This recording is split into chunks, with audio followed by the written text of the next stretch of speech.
তোমরা খাচ্ছত খারাপ। আমিও সাজ্জা সূর্য বইয়ে রয়েছি, এই হেলিকপ্টার উড়েও না নামেও না।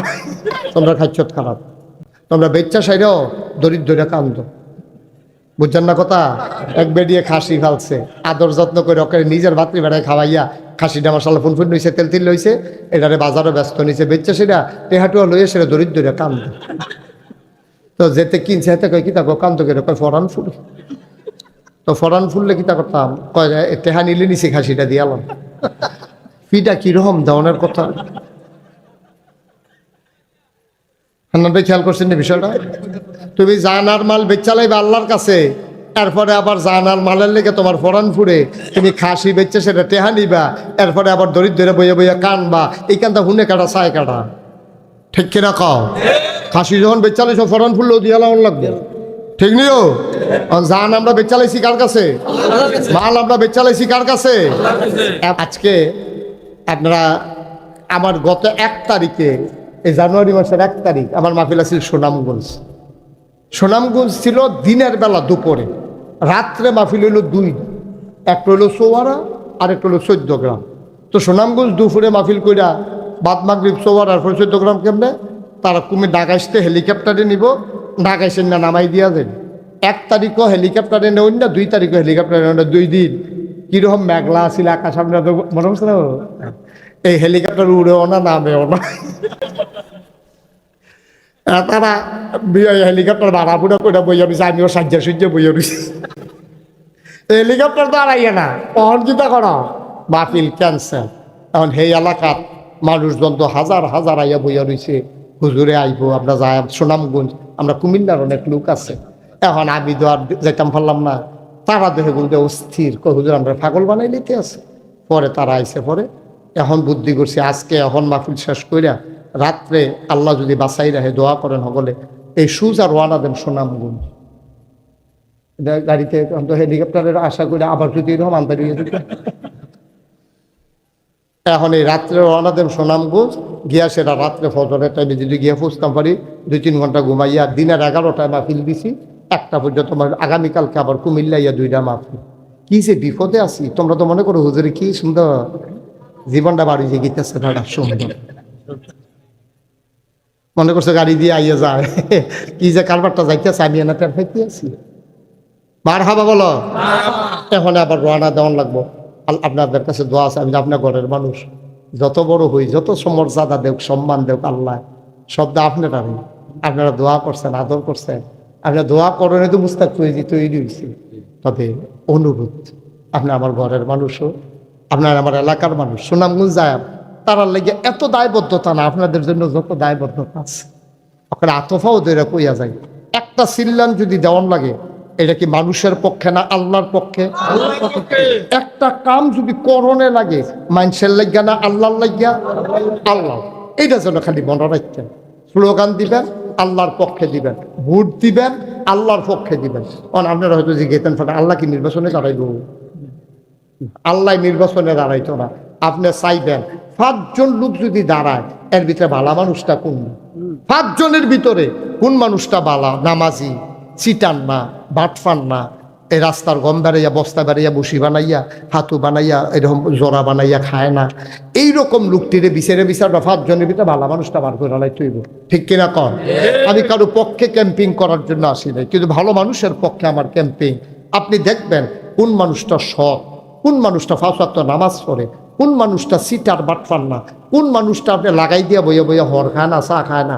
এইরকম মানুষ আছে হলো সমাজও। এই যে মানুষগুলো যখন আগাইয়া আসবে, আমাদের দায়িত্ব তারা টান দিয়ে কুলো লইয়া লাও, ভাই সাহেব আপনার মতো মানুষ আইছেন, কি আর চিন্তা ভাবনা, সারা জীবন সিটার বাটফারে ভোট দিয়ে গেলাম, আজ যে ইনশাল্লাহ আপনার মতো মানুষ যখন আইছেন, আপনি আমরা প্রার্থী, আমরা কুলো লইয়া নাচাম, কি আর চা খাওয়াবেন, হর খাওয়াইবেন, আমরা আপনারা খাওয়ায়াম, ভোট দেন, ন্যায় পরায়ণ মানুষের মতো কাজ করে যাবেন। উমরের মতো চিল্লান দিয়া কইবেন, উমরে যেদিন অর্ধ পৃথিবীর প্রেসিডেন্ট বানাইছে, উমরে চিল্লান দিয়া কইছিল, রে আমার গলাত গামছাটা লাগাইচ্ছা, রে আমার গলাত গামছাটা লাগাইচ্ছা, আমার ডর করে তোরা যে আমারে খলিফা বানাইছ। ফুরাত নদীর তীরে একটা কুত্তা যদি না খাইয়া মারা যায়, আমি উমরকে যদি আল্লাহ জিজ্ঞেস করে, উমর এই কুত্তাটা কেন না খেয়ে মারা দে, জবাব দে, সেদিন আমি কি জবাব দেব, এই টেনশনে আমি ঘুমাইতে পারি না। এটার নাম নেতা। এটার নাম নেতা। নেতা কারে কয় শুনে, এটার নাম ইসলাম। আমরা তো ফাইয়া বইছি এমন এক ইসলাম, আমরা সব আমার দোষে ইসলামরে দোষ দিয়ান না।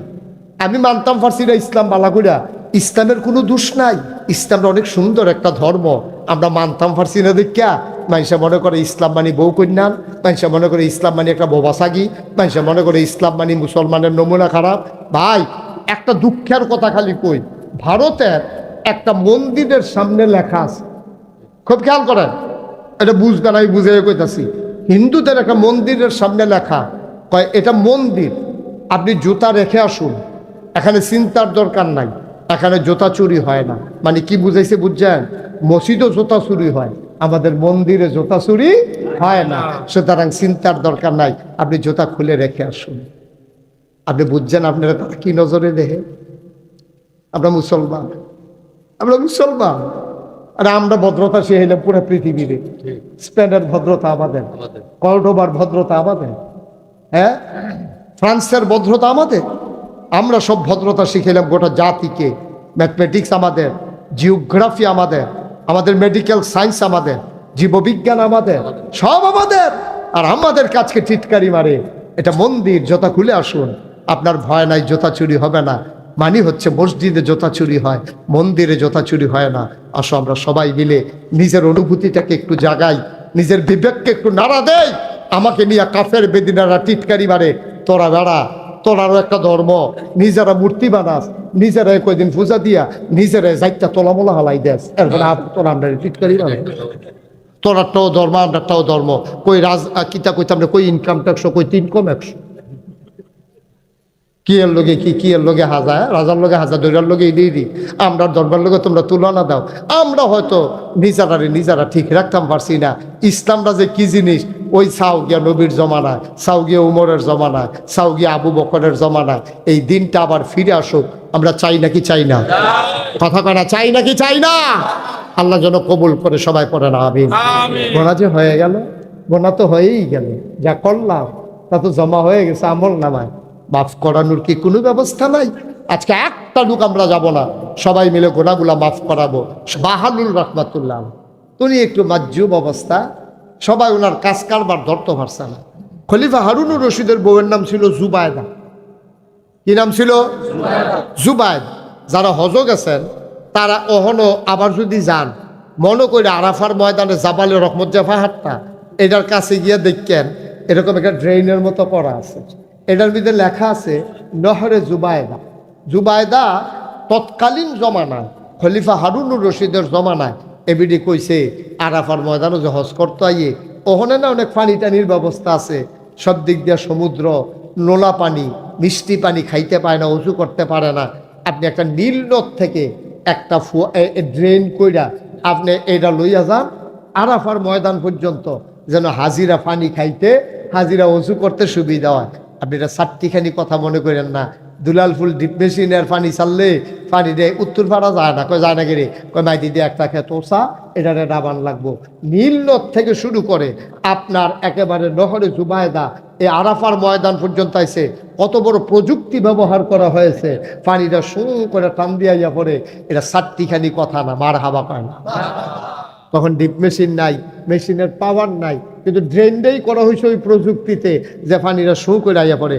এটার নাম, এইবার বউয়ের নাম আছে জুবায়দা।